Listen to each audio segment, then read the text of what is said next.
আমরা অতটুকু ইনফরমেশন জানি যতটুকু ডাক্তার আমাদেরকে জানান। সাধারণ মানুষ কিন্তু আসলে ওইভাবে মেডিকেলের বই পড়ে না।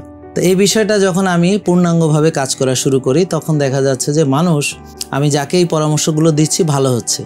তখন আমি চিন্তা করলাম যে আমরা এই পরামর্শগুলো কিভাবে মানুষের মাঝে ছড়াতে পারি। তখন আমি রিয়েল লাইফে রোগীদেরকে যেভাবে আমি পরামর্শ দিতাম, যেমন ধরেন একটা চিকিৎসা করতে আপনি ধরেন একটা অ্যান্টিবায়োটিক লিখতে আপনার একজন রেজিস্টার্ড চিকিৎসক দরকার, কিন্তু আপনাকে যদি বলি ভাই আর্লি ঘুমাবেন, ভোরে উঠবেন, বলে তো আমি ছোটবেলা থেকে জানি, এর জন্য তো ডাক্তার দরকার নেই। আপনাকে যদি বলি ভাই অল্প খান, বেশি খেয়েন না, তো হাদিসে আছে এক ভাগ খেতে হবে।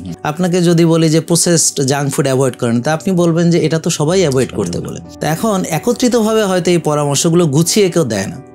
এখন গুছিয়ে দেওয়ার পরে আমি যখন দেখলাম যে এই পরামর্শগুলো ফেসবুকে দিয়ে দিলাম, ইউটিউবে দিয়ে দিলাম, যেভাবে আমি রোগীদেরকে বাস্তবে পরামর্শ দিই, ওরা ওখান থেকে ওই জিনিসগুলো মানার ফলে ওরা প্রচুর রিভিউ দিল যে আমরা ওজন কমাতে পেরেছি, আমার এখন ডায়াবেটিস নিয়ন্ত্রণে ওষুধ লাগে না।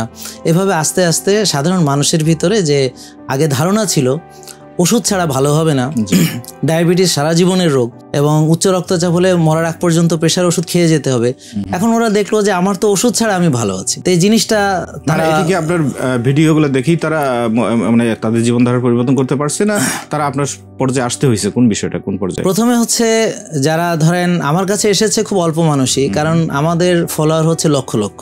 যেমন এই মুহূর্তে আমার ফেসবুকে 3.8 মিলিয়নেরও বেশি, অর্থাৎ 38 লাখেরও বেশি ফলোয়ার আছে, এবং আমাদের ইউটিউব চ্যানেলে সাবস্ক্রাইবার আছে প্রায় 31 লক্ষ। হ্যাঁ, আরো 200 বাকি আছে, আশা করি এই প্রোগ্রামের ভিতরে হয়ে যাবে এটা। তো এত লোক তো আর আমার কাছে আসতে পারেনি। তো দেখা গেল দেশের বাইরে থেকে সে ফলো করছে, আমেরিকা থেকে, কানাডা থেকে, অস্ট্রেলিয়া থেকে বা সৌদি আরব থেকে, বা অনেকে আপনার সাবকন্টিনেন্ট আছে, ইন্ডিয়া থেকে অনেকে ফলো করছে, এবং হচ্ছে মালয়েশিয়াতে যারা আছে, ইন্দোনেশিয়াতে যারা আছে। হ্যাঁ, তো এরা ফলো করে আলহামদুলিল্লাহ যারা বাংলা ভাষা বুঝে তারা অনেকেই এখন সুস্থ, তারা নিয়মটা মেনেছে। এটা এমন নয় যে আপনার চিকিৎসা ব্যবস্থা, এটা হচ্ছে নিয়ম। যেমন উদাহরণস্বরূপ আমি পরিমিত আহার গ্রহণ করব, আমি রোজা রাখবো, আমি ভালো ঘুমাবো, আর্লি ঘুমাবো, ভোরে উঠবো, মানসিক প্রশান্তির চর্চা করব, ঘাসে হাঁটবো, রোদ্রে যাব, শ্বাসের ব্যায়াম করব।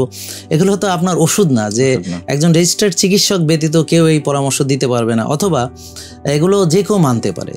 এবং আমরা দেখেছি যারা গ্রামে ছিল তারা 12-14 ঘন্টা কাজ করেছে, দুবেলা খাবার খেয়েছে, আর্লি ঘুমিয়েছে, ভোরে উঠিয়েছে, রোদে পড়েছে, বৃষ্টিতে ভিজেছে, তাদের কিন্তু ডায়াবেটিস, উচ্চ রক্তচাপ বা তাদের হার্টে অ্যাটাক হয়েছে, এরকম আমরা খুব কমই শুনেছি। এখনও পাহাড়ে আপনি যদি যান, যেখানে ইলেকট্রিসিটি নাই, যেখানে মাটির ঘর, যেখানে মানুষ এখনও কায়িক শ্রম করে জীবিকা নির্বাহ করে, তারা প্রাকৃতিক খাদ্য গ্রহণ করে, আর্লি ঘুমাতে যায়, ভোরে ওঠে, প্রকৃতির মাঝে থাকে, তাদেরও কিন্তু এই রোগগুলো নেই। আমি 85 বছরের এক লোককে আমি সাক্ষাৎকার নিয়েছি, তিনি পাহাড়ের ভিতরে, ওনার কোনো রোগ নেই, কোনো ওষুধ নেই, কোনো অসুখ নেই।